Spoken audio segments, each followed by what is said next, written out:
Ассалаумағалейкум, армысыздар дәулетті оқырмандарым, қалдарыңыз қалай? Қытайдың бір ғалымы, жақын арада Қытайдан бір ғалым шықты. Мықты бір ғалым шықты. Ол айтады, мынау битеді. Мынау денсаулыққа өте пайдалы дейді. Мен айттым, ой, Қытай дедім. Сен кеш ояныпсың ғой, біз мынаған баяғыда біліп тастаған. Сен енді оянып, енді зерттеп жүрсің ғой, қазақтар баяғыда біліп тастаған. Осы би, мына би денсаулыққа өте пайдалы екен. Міне, осы өте пайдалы екен. Ол енді зерттеп жүр ғой. Бірақ біз бұл биді дұрыс билемейді екенбіз. Уақытымыз дұрыс емес екен. Ол биді таңертең билеу керек екен. Орында тұрған кезде. А біз түнгі сағат 12-де биледі екенбіз тойда. Орын ауысып кетті. Ата әйтпесе баяғы қазақтар зерттеп тастаған. Қытайда жалпымен өсіп билеп жатыр қазақтар. Бізден қалған билер ма? Шын айтасың ба? Қара біздің өзіміздің қолымыздағы бар нәрсеміздің қадірімізді білмейміз. Өзгелер соны зерттеп, ойбай деп ана Қытай соны зерттеген Қытай миллиондап ақша тауып жатыр. Соны бір қазақ ағана шығу керек, біздер мынаны пайдалы деп. Қолыңдағы өнеріңді іске қосамасаң, оны әлемге паш ете алмасаң, өзіңнен көрдіңіз. Одан кейін мынаны пайдалы деп жатыр. Екі аяқ мынаны қазір артқа тұрып, мынаны.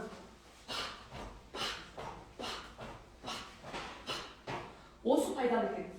Осыны үйренеміз. Одан кейін сіз мынау пайдалы екен.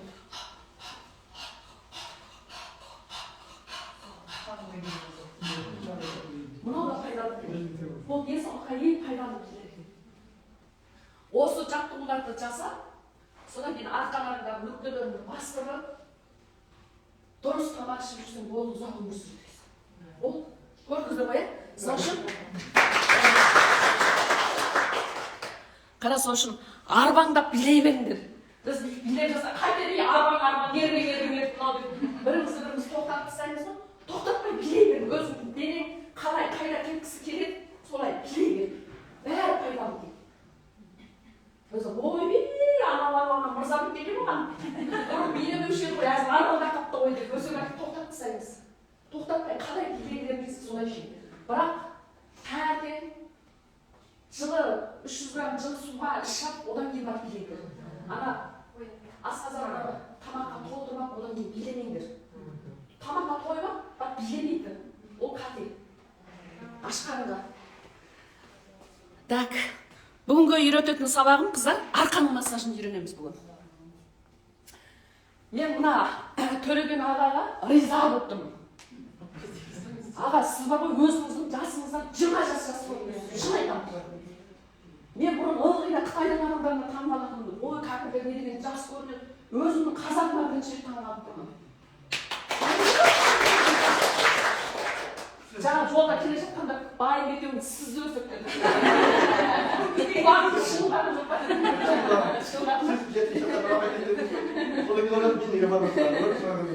Аға шынымен жас көрінеді, 75-тесіз ба? 70-те ме? 60-те 73-те. Жас көрінесіз 70-те, мен сізді ар кесе 55-те деп ойлаттым. Одан кейін жүрегіңіз тіпті де жас көрінеді екен. Мынандай жасқа келгенде бүйтіп массаж үйренемін деп жұмылып шығып бүйтіп бізбен бірге қалғанымен бірге жағамыз иә, екі қолынан келмейді аға. Үлгі болыңыз, жастарға үлгі болатын аға екенсіз. Қажет мен массаж орталығынан шыққаннан кейін тоқтамаңыз. Инстаграм парақшаны қосып алыңыздар, Инстаграм парақшаға ана жастарға үлгі болатын сөздеріңізді айта беріңіз. Содан кейін массажды не үшін үйренгеніңізді де түсіндім. Екі досыңыз инсульт алғанда соларға жасайтын келген екенсіз. Өте тамаша. Енді сол кісілерді сіз орнынан тұрғызасыз да, содан кейін айтасыз. Одан кейінгі достарың жүреді ғой айналарда. Сендер анандай болмау үшін жасап жүресіңдер осы массажды менен аласыңдар дейсіз. Иә, солай жағдайда жасасыз. Қажет мен массаж орталығынан кеткеннен кейін сіз ана екі кісінің орнынан тұрғызасыз ғой, иә? Сол кезде көресіз, көзіңіз сол кезде жетеді массаждың кереметтілігіне, нүктелердің кереметтілігіне, сол кезде ойындайсыз ағасы. Ойындайсыз. Енді инсульт алған кісілер жатып шығып өлу керек қой. Инсульт алған кісілерге өкілді қоя берсе болмайды, дәріні шегесе болмайды ол кісілерге. Ол кісілерге орнынан төгіру керек. Ол үшін біз нүктелерді басуымыз керек, өзі де әрекет ету керек, біз де әрекетті қосып беруіміз керек. Екеуі жатаған кезде ол кісілер орындарынан тұрады. Сөзімен де емдейсің аға. Жатпа жігіттер, төгіріңдер, давай, қара жүгіріп бұлшықетіңізді шығаруға әрекет жасаңыз. Бұлшықеттерді шығаруға жастарға көрсетіңіз. Ой, қараңдар, 80-дегі келіп шам маған қараңдаршы, сендердің бұлшықеттерің жоқ деп мазақтамайсыз ба? Анау артта келе жатқан жастарға үлгі болмасаңыз болмайтын сияқты бәріміз. Үлгі болайық.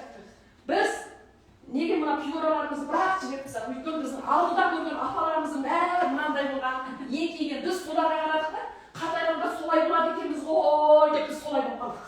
Жоқ, олай бола алмайды. Тура осы денені 80 жасқа дейін 100 жас өмірінің соңына дейін ұстап кетуге болады. Олар дәлелдеп жатыр қазір. Көріп жатырмыз ғой интернеттен 80-дегі түрлер. Сол үшін массаж үйренуге өте дұрыс келдіңіздер. Адамның денесіндегі нүктелерді, мысалы бүгін үйренеміз арқа массаж, жауырын. Жауырынның үстінде мына нүктелер бар. Жауырынның астында нүктелер бар. Мойынның жанында нүктелер бар. Омыртқаның екі жағында нүктелер бар. Жамбас жағында нүктелер бар. Бұйыршығына, құйымшақтан ашатын нүктелер бар. Бәрін басып, сол нүктелердің бәрін басып, бауыр, жүрек, өкпе, бүйрек, бәрінің каналдарын ашамыз. Сонда бүйрек болып тұрады. Жүрек болып тұрады. Бауыр болып тұрады. Қазір өзіміз жас болғанымызбен ішкі ағзаларымыздың бәрі тозып қатайып кеткен. Мына ағаның жас көрінетін себебі ол кісінің өзі 70-те болғанымен ішкі органдары қызметі қанша жасын көрсетіп тұр. Шақы жұмыс жасап.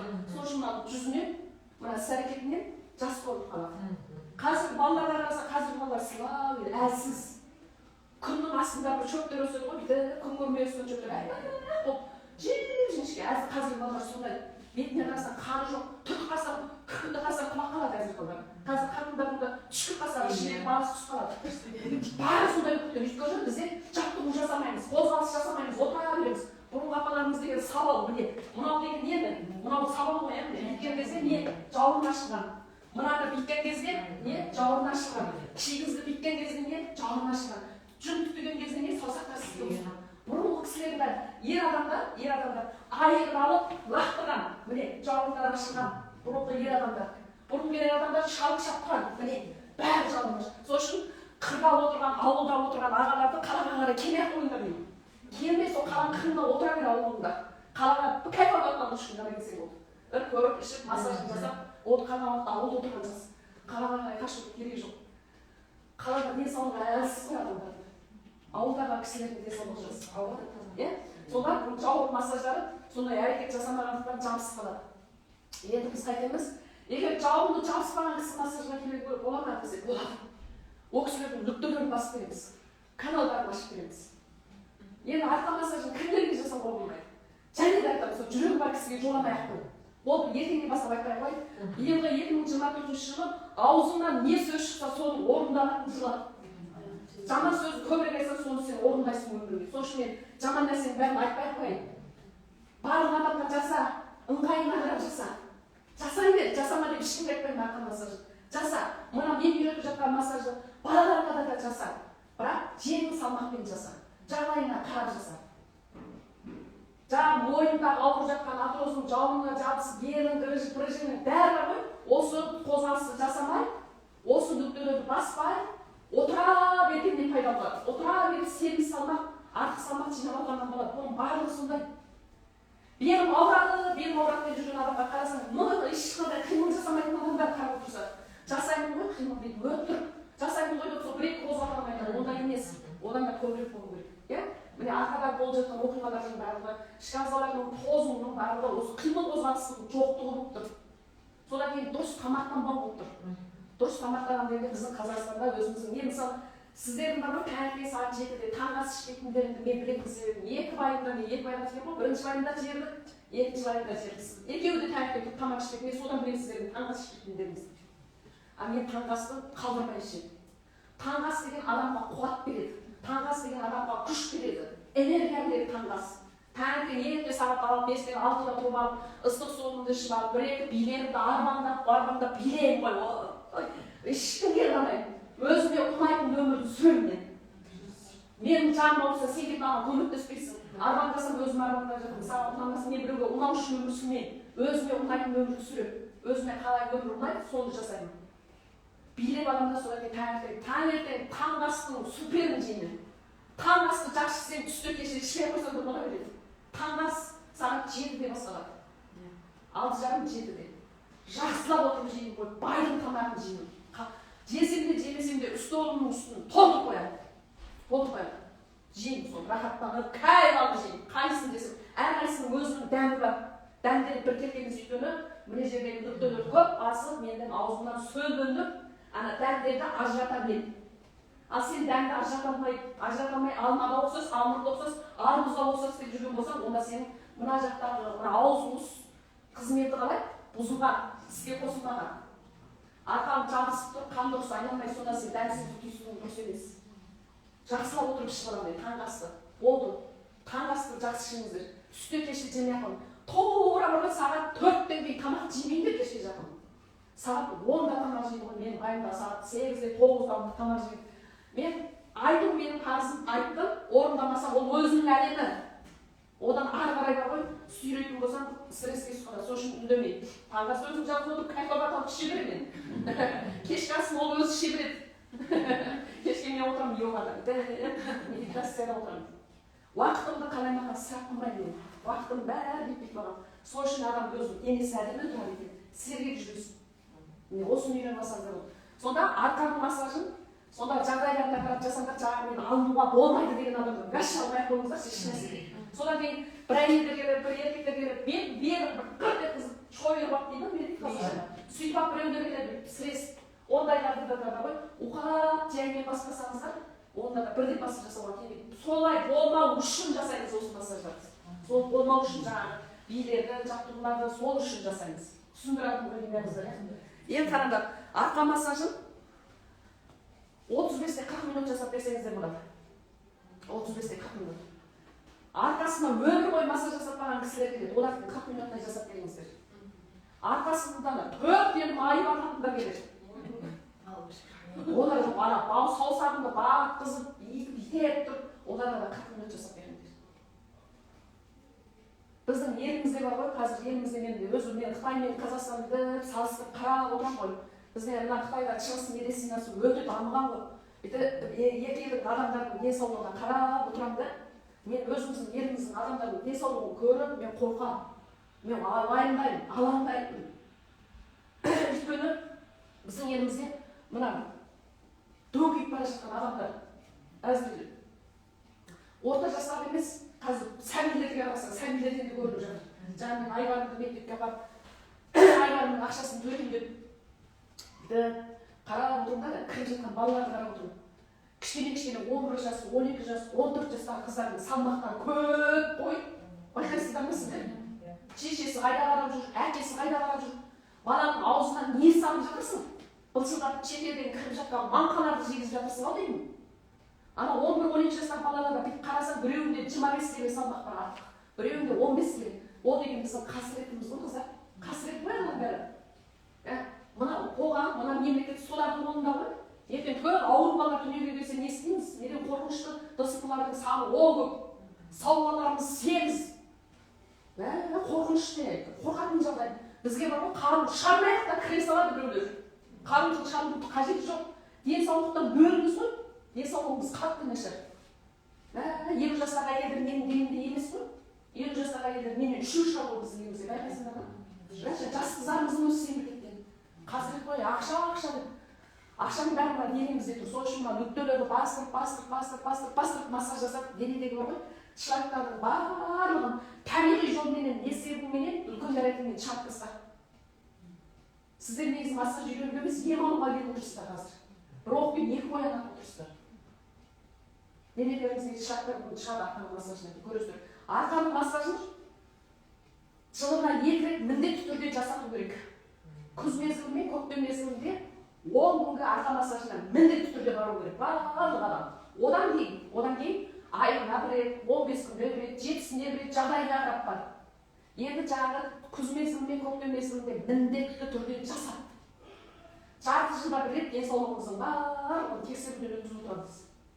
Қазір адам емес, біз емес, жануарларды да тексеріп жатыр ғой, оны біз адамбыз ғой. Көзіміздің көрігін тексертейік, құлағымызды естірейік, жағырымызды тексертейік, ағзаларымызды тексертейік, көрейік. Қаншалықты өзіміздің жасымызға сәйкес па, сәйкес емес па, егер де жасымыздан ерте қартайып кеткен болса, қайтеміз, осы массаждарды жасау арқылы, жаңағы жаттығуларды жасау арқылы, жаңағы йогаларды жасау арқылы, жаңағы дұрыс тамақтану арқылы қайтадан өз қалпына алып келуімізге әбден болады. Жабысып кеткен жауырынды да ашуға болады. Дөңкиіп қисайып кеткен омыртқаны да қалпына келтіруге болады. Бар қисайып кеткен аяғыңды да түзеуге болады йогалармен, жаттығулармен. Содан кейін сенің менің аяғым дөп-түзу, туылғанда осындай дөп-түзу. Менің аяғым өзгермейді деп ойламаңдар. Өзгеріп кетеді, аяғым талтақ болып өзгеріп кетеді орта жолға дегенде. Өйткені денеңдегі кальций азайып кететін болса, магний азайып кетсе, мырыш, натрий, фосфор, темір деген элементтер бар ғой. Денемізде сол азайып кететін болса ғой, жаңағы тісіміз түсіп, сүйектеріміз қисайып, еңкейіп тез қартайып кетеміз. Міне, сонда бірінші өзіміздің қазақи тамақтарда бәрі бар. Ірімшік, құрт, қымыз, шұбат, айран, қатық, қазғарта, жалжая, жаңағы өзіміздің көжелеріміз бар ғой, пиде көжелеріміз. Мынандай тамақ. Міне, бұл тамақтардың бар ғой, түрінің көптігі бізге керек емес. Көп адамдар айтады, ойбай, Қытайларда тамағының түрі көп екен, біздің тамағымыздың түрі аз деп. Оның түрін көбейтіп не істейсің? Түгел денсаулыққа пайдалы емес. Пайдалы бір-екеуі ғана бар шығыстың тамақтарын мен білемін. Шығыстың да тамағының бір-екі тамағы бар. Шөп дәрілер, кеттердің етінен, кекіліктің етінен, тауықтың етінен сорпа жасайды. Сол тамақтар ғана пайдалы. Қалған тамағының бәрі зиян. Кәрісінде сол. Просто адамдардың мына миын ойнау үшін қызыл жасылды көп, бірдеме тамақтың түрі керек емес бізге. Күнде бір күні барда қазы көжеңді іш, бір күні барда қымызыңды іш, бір күні барда жігітіңді шақ, май деп болды, сол жетеді. Қазақи асханалардың санын көбейту керек бізге, өзіміздің тамақты жейтін. Міне көрді, біздің денсаулығымыздың бәрі осыған байланысты. Қызықпай ақ қойыңдаршы. Әлемде ешкімнің тамағына қызықпай ақ қойыңдар. Қазақтың тамағы мен қырғыздың тамағына жететін тамақ жоқ. Кәрістің ағашты салаттарына қызығасынан қызық жемеймін аналар. Өйткені ағашты нәрсе асқазанның тұғын қырып кетеді. Одан да оны жегенше 2 литр қымыз алып алайық, имамға қойып, соны жемейді. Не деген ақылда емін бе? Магазиндерге кіретін магазинде бар ғой, сатып тұрған ішпе жемектің 95% денсаулыққа зиян. 5% денсаулыққа пайдалы болған нәрсе. Қатыдан макро, сакродан ақшалар бар ғой. Мен айтайын да Қытайдың қазақтары бар ғой, Қытайда нанды магазинде сатпайды. Жаңағыдай жаймалар бар ғой, қамырға салатын, етке салатын, оны магазинде сатпайды. Қатындардың бәрі қолымен жасайды. Сіздер әбден жалпақта жаймаға дайып тұрып, нанға дайып тұрып, іште кестеме отыра беріп, жайманы қолдарымен иілеп, күйеулеріне, балаларына қолдарынан жасалған жайманы беріңдер. Ана магазинде қатырғанды бермеңдер. Қатырған пакет сияқты ғой, қамырға. Сен байқамайсыңдар ма сен? Резинке сияқты, сондай дәмі жоқ қатырған, оны қатырған нәрселерге химиялық дәрілер. Қолымен иілеп, біздің еліміздің ұлы деген мөңді әдемі ғой, қолдарымен жетіп жасап беріңдер. Мына арқамыздың омыртқамыз, бұл тамақтарды не үшін айтып отырмын? Омыртқаны қазіргі жас балалардың омыртқасы қисайып жатыр. Соның барлығы осы тамаққа байланысты. Оны массажбен түзетемін демеші. Массажбен 1000 жерден түзетпеу керек де, ол ішкі жағынан жететін дүниесі дұрыс болмаса, бәрін сол орнына қайтарады. Тамақты түзетеміз, тамақ. Содан кейін әрекет, содан кейін массаж, ең соңында массаж. Бірінші тамақ, екінші жаттығу, йога, үшінші барып массажға түседі. Бірінші массаж деп айтып тұрған жоқпын мен. Денсаулықта да осылай болады. Содан кейін сіздер айтайын, мына қатырлап, піштірлап деп массаждар жасап жатыр ғой, мануалный деген массаж, мына белде омыртқаға. Сіз қисық отырып, омыртқаңызды қисайтып шығарып алдыңыз да. Ол массажға барасыз, мануалный деген. Шақ етіңіз орнына түсіп береді. Жарайды, жақсы. Енді ары қарай отырысыңды, тұрысыңды, жатысыңды түзеп ал. Түзеп жүр. Дұрыс тамақтан. Егер түземейтін болсаң, біраз уақыттан кейін ол тайып қайта бұрынғы орнына барады. Одан қайтадан тайып орнына сақалайды. Шығарды кіреді. Ең соңында сенің сүйектерің ойнамалы болып қалады. Сол саған керек па, ойнамалы болып қалған кезде ешкім саған көмектесе алмайды. Барай, білмей шығармадың ба, кіргізбедің ба, бұл ары қарай әрекет жасап, дұрыс тамақ ішіп, айрандар ішіп, элементтерді көбейтіп, сөйтіп түзеп алуға болады. Ал мен үйретіп жатқан массажда нүктелерді басып, қан айналымдарды жақсартып, каналдарды ашып, ағзалардың қызметін жақсарту, қорғау мен үйрететін массаждар. Жауырынды ашу мен үйрететін. Түсіндіреді, ажырата білдіңдер ғой, массаждарды ажырата білдіңдер. Егер омыртқасы қисайып деген кісі болса, ол кісі, ол өзінің жұмысын дұрыстамаса, жартысын дұрыстамаса сен 1000 жерде массаж жасап бергеніңде бәрібір көмектеспейді. Ол кісінің өзі әрекетке келу керек, одан кейін барып біз нүктелерге массаж жасап береміз. Иә? Енді массаждың салмағын айтайын. Қандай салмақпен саламыз? Салмағын бар ғой, сіздерге ауыр салмақпен жаса, жеңіл салмақпен жаса деп айта алмаймын. Бір клиенттер келеді, денелі клиенттер. Мынаған ауыр жасау керек қой деп, ауыр жасасаң ауыр кетті ғой, жеңіл жаса дейді. Бір клиенттер келеді, жіп-жіңішке. Мынаған жеңіл жасау керек қой деп, жаса, қолың батпады ғой дейді. Айта алмайсың, салмағынан да. Бірақ салмақты дейді, басы мына қолымның салмағы бола ма екен деп сұрасаңыздар да болады. Әбден массаж жүргеннен кейін ол кісі ойбай дұрыс жасамады ғой, арқамнан тұтып сезіне алмадым дегенмен қарағанда мына салмағым бола ма екен тәте деп сұрамаңыздар. Ал мықты маман болсаңдар, қолдары басып жасап жатқан кезде клиент денесін жібере салады. Ол кезде сен айтқызбай-ақ қандай салмақтың керектігін қоясың. Енді бір клиенттер болады, жауырын жағын қатты жасатқызады. Бел жағына келгенде жеңіл жасатқызады жасын. Әркім әрқарай. Сен сол мәметтен сол жасап жатқан адамның бүкіл денесін сезініп үлгір. Вот мына жеріне қатты жасайды екен, мына жеріне жеңіл жасайды екен, мына жеріне былай екен деп қолыңның астында жатқан адамды зерттеп. Үйдегі байын ойлап тұрма, жаңа ұрысып шығып енді не істеймін, одан кейін үстемге барып кешірім сұрайын ба? Жоқ, деп соны ойлап тұрмаса жасама. Бар назарыңды ана клиенттің үстінде қой, бар назарыңды жинақтап алып кел. Ешқайда кетпесін. Назарыңды сол жерге шоғырландыр. Сол кезде мынандай массаждар шығады. Ал мен үйреткен тәсілдерді мен қалай үйретем, дәл солай жасап үйреніп ал. Сол тәсілдерден әдемі массаждар шығады. Тәсілдері солай. Ал тәсілдердің орнын ауыстырма. Орын ауыспайды. Орын солай рет-ретімен шығады. Салмағын айтқан жылдамдығы сезіндіріп тұрып, және де сездіріп, кайфабатқа бөліп, рахаттандырып отырып, ұйықтатып отырып жасаңдар. Ол клиент рахаттанған соншалықты ұйықтап қалу керек. Сен нүктелері бар ғой, дәп басып үстіне басып сездірген кезде бар, ана клиент талқысып өз-өзіне сен жасап жатасың, бірақ ол ұйықтап жаса да, сен жасап жатқаныңды біліп жатады. Білмейді екен деп өтіп бірдеңе жасай қойып жүрме? Біліп жатады. Массажға денесін үйретіп алған, массаждан өзінің денесін қорғай білетін адамдар бар ғой, бәрін біліп жатады. Біліп жатады. Біліп алады, соны мықтылап отырып жасап боласың 30-35 минут, содан кейін бірден тұрғызбайсыңдар клиентті, жатқызып қоясыңдар. Массаж жасайтынның алдында туалетке отырғызып аласыңдар клиентті. Туалетке отырып алыңыз, ішіңізді босатып алыңыз дейсіз. Бірақ тамаққа массажға келетіннің алдында тамаққа тойып келу керек, кекіріп. Шара келу керек, аш құсақ келу керек, жартылай келу керек. Содан кейін арақ ішіп мас болып келген адамдарға массаж жасамайсыңдар. Қалғандарда жаңағы отырып қалғандарда жасайсыңдар. Ішін босатып алу керек. Содан кейін клиент жатқаннан кейін клиентке айтасыз. Бүкіл назарыңызды жинап алып келіп, мен әзір музыка қояды, табиғаттың музыкасы, соны тыңдап, өзіңіздің бақытты кезіңізді ойлап, аяғыңызды, бөксеңізді, табаныңызды, ішіңізді, қуғыңызды, жамбасыңызды, саныңызды, балтырыңызды, кеудеңізді, жағыңызды, басыңызды, мойныңызды, құлағыңызды бәрін босатыңыз деп айтасыз. Ол босату керек. Кейбір клиенттер келіп жатып алып, жасай алмай екен деп жатады.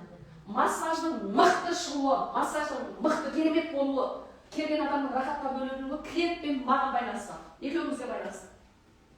Егер клиент берген ақшасына риза болып, өзінің тән өзінің жан ұшырын жұмсап жатқанын сезініп, сенің сұраған ақшаңды арзандап түсірші демей былай бере салып, жата қалып, кайфалап алып бүйтіп жасса, ол массаждан мастерден мықты жасайды. Бәрін бүйтіп мықты жасайды. Егер де берген ақшасын, ойбай, түсірмедің бада, скидка жасамадың ба? Ойбай, қымбат қой бір ақшам деп беріп алып, одан жарып алып, сен жасай аласың ба? Сенің жасағаныңа қаншалық болды массаж? Міне жерде бір ана Нұры деген қыз істеуші, сол жақсы жасаушы. Енді көрейінші сені деп бүйтіп массаж жасайтын болса, жаңағы мастердің де шабыты қайтеді, ана жойып жібереді. Керек бұның барлығы массажға келіп жатқандарға айтып жатырмын. Мастердің көңіл күйінен тиіспе. Қайда қалмаған сол 5000 деген ата-анасы жар кесе 5000 шығар. Жоғалып та қалды сол. Кіре салып мастердің көңіл күйін бұзбау керек. Болса болды, болмаса көре жатамын деп. Кейбір мастерлер үндемей келіп жатқан адамдарға мықты жасап береді. Ал чабық қосатын болса, оны дұрысымен дұрып көтеріп, мен бір жерге барып, шашымды жөндететін болсам, бә өзіңнің шашың күшті екен ғой десем, я өзім бояп алғанмын десем, бә күшті екен қойып отырамын. Сол кезде ана мастер айтады, қуанады, ішінде қуаныш пайда болады. Да саған келісіп тұрып әдемі жасап береді. Или болмаса қуанғаны соншалықты 10 мың теңгеден алайын деп тұрған ақшасын 5-6 мың теңгесін алып қалады.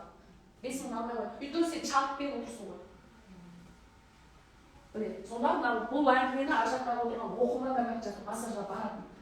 Кез келген жерге барсаңдар ғой, чалып беріп кіріңдер. Андай ренжіп, не болмаса сұрақтар көп сұрауға керек жоқ.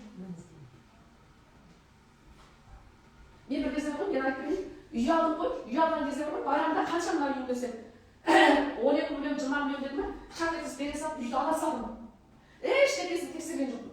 Енді сол үйімді біреуге арендаға беріп жатырмын ғой. Арендаға берсем, кіріп алып, ана қызға қарап, мен үйімді сатпаймын дедім. Түсім жоқ, мен сатпаймын, мен асқат боламын деген жоқпын, мен арендаға отырамын дедім. Енді арендаға отырған тұрсам, не біреуге сонша даланың төпештеп ұрып жатырсың дедім. Сен білесің ба, мен мына үйді сатып алған кезде, үйді төпештеп ұрып көрген жоқпын. Сен арендаға кіріп отырып, мен неге төпештеп тұрсың дедім. Мен көрдім ба? Кірген жеріңді төпештеп ұрып, содан неге ұрып тұрсың дедім. Далада неге ана жеріңде неге ұрып тұрсың десем. Енді даладан құлап кетпей ма деп тұрғаным ғой. Қарашы, адамның психологиясы, сен кірген жеріңе әдемі кірсең, сол үйден сен әдемі нәрсе алып кетесің. Мына қажылардың ақшалары солай, иә? Ол бар ғой, мынаны өзгертіп алсақ, мына массаж жасау, массаж үйрену, бір-екі, бәрі бар ғой. Ол болмайтын нәрсеміз ол. Түсіндірамын ба? Әдемі болды ма? Иә, күшті болды ма? Шималған кезде де солай істеді. Қара, көзіңмен қара алдымен. Көзге ұнады ма, аламассың ба, оны алып киіп. Ананы алып киіп, алмай, мынаны алып киіп, алма, ол болмайды қыздар. Сен сол сатушының орнына өзіңді қойып, өзің соны сезім көрсін білесің. Иә? Енді сонда массаждарды немен жасайды екенбіз? Сезіммен, музыканың желісімен, билеп отырып жасаймыз. Билеп. Одан кейін қарашы, сізден мен сіздерге айтайын, массаж жасаған кезде, массаж жасап жатқан кезде мынандай ауырсынып жасамаңдар. Көп қыздар мен сұрайды, массажист болса, біраздан кейін біз өзіміз ауырып қалмаймыз ба? Біраздан кейін өзіміздің денеміз жаман болып қалмай ма? 95-тен бастап массаж жасадым мен. Мен денем сен массаж жасамаймын, сен деп әдемі? Ештеңе болмайсың. Осылай мынадан жаман ой ойламасаңдар ғой, мынаға санасаңдар ғой. Билеп отырып жасайтын мен. Билеп отырып мен. Күшті кәй болатын. Тіпті әкімнің әйелдерге де бүйтіп тұрып жасайтын. Ақшасы көп әйелдерге де тіпті ұшып тұрып жасайтын. Шалықтың боянатын, өйткені ақшасы көп боянатын. Не бой ақшасы көп екен. Солдың мықты жасап берген ана кәтеледе бар ғой, ақшаны аямай отыратын маған. Вот міне. Тіпті жек көретін, добра жасап, демек бір ақындар келетін. Келіп алып, ол ақындардың демесіне $100 жақсы қысып тұрып жасайды. $100 аламын деді. Мен ағамды ұмытқаным ана $100 көз алдым елестеген.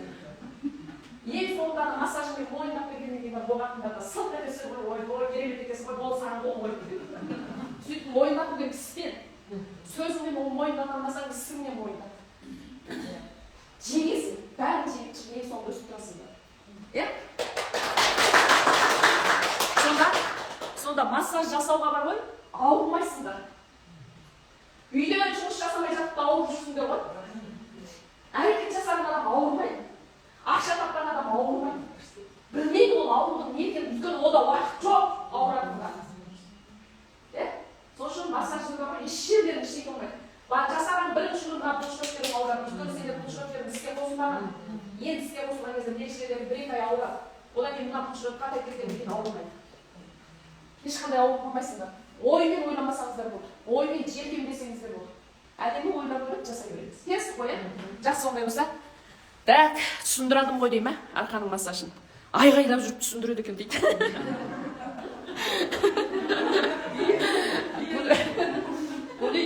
Бері қарай кешсін. Бері қарай кешсін, жаным сол алтыным. Мен кеше сол жерде тұра бере ғой. Мен кеше сендерден сұрап жатырмын ғой қыздар. Мен қалай екен, мен қалай үйретеді екен деп жасап. Гүлей шын айтты, дұрыс айтты Гүлей. Мен білесіңіз бе, қорыққан едім ана Инстаграмнан көріп тұрып айғайлап. Ол да емес, жабыс екенсіз. Инстаграмда не үшін осылай істедім, бірақ ойларға қалсын. Мен Инстаграмда не ойлап тұратын болсам бар ғой, ешкімнің менен бірге келмейсіңдер. Мен Инстаграмда саны аз болғанмен, нақты тұратын адамдар. Инстаграмда подписчигім аз емес менде. Маған тіркелмей көретін милициялар істейтін, заңда істейтін, сотта істейтін, небір адамдар мен көріп тұратын. Просто тіркелмейді. қосылады, менің істі көреді. Содан кейін шығып кетеді. Жетеді, бұлай жетеді, мен білемін өзім кімнің шығып отырғанын. Аузын ашып қоймайды. Ой, бана. Ей, анда түрін дегеніңіз.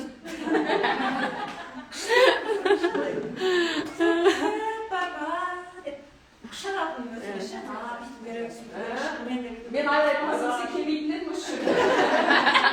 Мен айғайлағанымнан келдің ғой. Молодец, жарайды. Молодец. Туар баланың бәрін туып тастадық, үйдегені құрып тастадық, енді тек қана жұмысқа кірісеміз, жұмысқа кірісеміз. Жақсы, ондай болса қазір енді массаж жасаған кезде бар ғой, қыздар былай болады. Күршеткінің биіктігіне қарайсыздар. Бойларың бірде 65, бірде 68 болса мына күршеткін бар. Бірде 55 ана күршеткін бар. Одан кейін мына күршеткіні сәл мына оқу бұл жақында ғой. Ертең клиент қамтарғанда жалқағырағын алсыңыз. Мынау заказбек жасалған. Мынаның рәсімерін, биіктігін бәрін өлшеп алдыңдар да, ана жиһаз жасайтын жерде жігіттер болады ғой, соларға заказбек жасап алдыңдар. Базардан күршеткі алмай қойыңдар, базардан күршеткі бір-екі ай жасағаннан кейін болмайды. Үстіне жасағанда біз астынан шығып баштады. Мазаң дейді, қолмен жасасам, міне 10 жыл болды ғой, әлі шыққымаған жоқ. Сол үшін мынаны бәрін түсіріп аласыңдар. Содан кейін клиент қабылдағанда мынандай таза бақта осындай орнынан алып қойсаңыздар, күршеткі мынандай простыйын алып қойсаңыздар, оны кезеңбек сиялайтын аппараттар бар, сондайды алып қойсаңыздар болады. Ана бір істететін нелер бар ғой. Сапалы болса, жақсы, сапасыз болса, үстіндегі нүктелер бас жатқанда қан жақсы айналған кезде денесі қышиды. Мынада бақта таза бақтасына ең болмаса клиенттеріңе өзіңіз үйіңізден өзіңіз екі орнынан простойыңызды ала келіңіз десеңіздер де болады. Өздеріңізді алдырсаңыздар. Ол сен жасаса, ол күннен кейін алып кетеді. Енді майға келетін болса, массаж майлар. Мен сіздерге айтайын, мына массаждың майлардың тазасы бар, жалғаны бар Қытайда. Біздің елімізде жалғандар көп. Яғанға барсаңда топ тұр жалғандар. Енді бұны бір клиенттің үстіне бір-ақ рет жасайсың, білінбейді.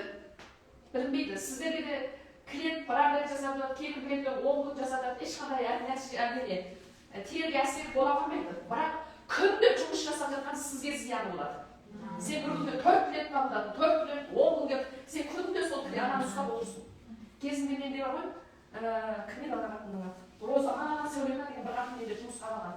Розаға мынау 5 мың теңге ал десе, мен тазасын алып келем Қытайдан. Менің қымбатысыны базардан 2,5 мың теңгеден алған анамайды. Менің 5 мың, оныкі 2,5 мың. Сіздікі қымбат екен деді. Роза деді, мен де жұмыс жасап жатырсың. Ертең қолың бір клиенттің үстіне бірдеме шығатын болса, мен сені аямаймын дедім. Десем, жоқ ештеңе болмайды деп жасап жүрдім. Содан жарты жыл өткен кезде Розаның менеджері ағытып бақып түсті ғой, езіп түсті ғой. Жарты жылдан кейін әсер берді ана жалғанмай. Сүйек ғана көрдік, бірақ ол ет сыдырылып түсті ғой. Скорый шақыр ана жерде маза қашқан. Мен сол өзім сол қатын айтқан, қатын, клиенттің үстінен бірдеме шығарсаң, мен ол тұтпаймын сені. Бірақ өзіңнен шақыр болса, мен саған жауап бермеймін деген. Айтқаным қандай жақсы болған. Жеті ай деген кезде қолынан әсер берді. 7 ай кезде ет сыдырылып түсіпті. Қытайда бұндай нәрсенің жалғаны шын болады. Сіздер ажырата алмайсыздар қыздар. Ойлашы, менен аса 5 мың теңге, сонда 2,5 мың теңге болса ажыраған. 2,5 мың теңгені менен қимады ғой. Бірақ аншама жарты жыл жұмыс жасаған клиенттен тапқан ақшасы не болды? Бірақ апарып емханаға берді. Сол үшін мына бір адамның айтып жатқан сөзін қабылдаған дұрыс қой. Ол саған ақыл айтып жатқан жоқ. Просто осындай нәрсе бар дейді. Біреу саған бірдеңе айтса бар ғой, маған ақыл айтпашы деп өйтіп. Ол ақыл емес. Ол өзінің өмірінде көрген нәрсесі. Саған соны қайталама деп. Сен деп мен сияқты зиян тапқанма деп айтып жатыр. Мысалы, үлкен апалар айтып жатады ғой, бірақ демейді. Соны бізге ақыл айтпашы, өзімізге жетеді дейді ғой. Жоқ, ол олай емес. Ол кісі соны басынан өткізген. Бізді де солай ұмытып қалмасын деп айтып қабылдаймыз. Біздің қабылдауымыз дұрыс болмай тұр ғой. Содан мына майларды қайтесіздер, дұрысынан алыңыздар. Егер клиенттің арқасының еті тұсқаса не болар еді? Ол майлы болады ғой. Содан төсекті айттым, тоңдаларды айттым, майларды айттым, жасамыз бәрін айттым. Айтылмаған нәрсе ғана жоқ, бәрін айттым. Парызымнан құтпайын деп тұр ғой, бәрін айттым. Болды ғой, онда жауырындарды ашамыз. Сіздермен бір амандасып алайын. Қалай болып жатыр? Ай, көтеріңдер, қыздар, көтеріңдер. Барылдатпаңдар. Бүгін терлеп тұрып массаж үйретемін ғой. Ой, терімді шығарып тұрып массаж үйретемін. Соны қара киіп алдым. Менің өзімнен де тер шығады. Өйткені денесінде шағы бар қыздарға массаж жасаймын ғой қазір. Жақсы ондай болса, дендеріңіз сау, бастарыңыз аман болсын. Март айының 1 күні басталатын курсқа тіркеліп алыңыздар. Сөздеріңіз болса астына жазып қойыңыздар. Йога болса сатып алыңыздар. Кеттік.